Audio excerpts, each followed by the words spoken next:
যারা ভর্তা লাভার আছেন তাদের জন্য থাকছে আজকের এই স্পেশাল ভর্তা রেসিপিটি। আমি গ্যারান্টি দিয়ে বলতে পারি এই ভর্তা যদি বাসায় একবার ট্রাই করেন, 1 প্লেট ভাত আপনি অনায়াসে কিন্তু খেয়ে উঠতে পারবেন। Hello everyone, welcome to cook and cook. তো এই ভর্তাটার জন্য আমার যা যা লাগছে আমি সব উপকরণ এখানে নিয়ে ফেলেছি আগেই।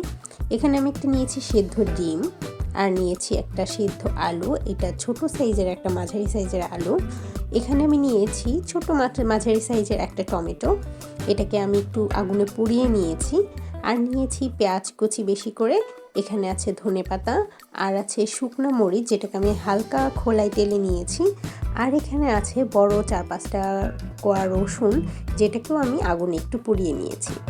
তো এই সবগুলোর উপকরণ দিয়েই আজকের এই স্পেশাল ভর্তাটা তৈরি হবে।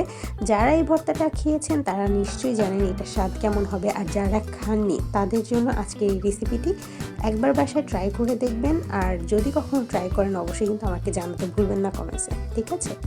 তো প্রথমে আমি এই যে টমেটোটা পুড়িয়ে নিয়েছিলাম, টমেটোটাকে আমি এখন ভালো মতো একটু উপরে খোসাটাকে পরিষ্কার করে নিচ্ছি, এবং যে ধনে পাতাগুলো আছে সেগুলোকে আমি একটু কুচি করে নিয়ে নিচ্ছি।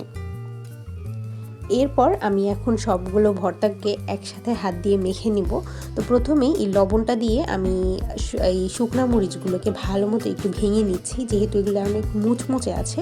তো মুচমুচে থাকা অবস্থায় এভাবে লবণ দিয়ে শুকনোভাবে গুঁড়া করলে খুব তাড়াতাড়ি কিন্তু গুঁড়া হয়ে যায়। এরপর আমি আস্তে আস্তে রসুন, পেঁয়াজ এবং ধনিয়া পাতা এই সব কিছু একসাথে ভালো মতো হাত দিয়ে চটকিয়ে নিচ্ছি। এই সময় যা স্মেল আসে, এটা শুনলে এমনিতেই পেট ভরে যায়। তো এরপর আমি একটু সরিষার তেল দিয়ে এটাকে একটু মেখে নিচ্ছি।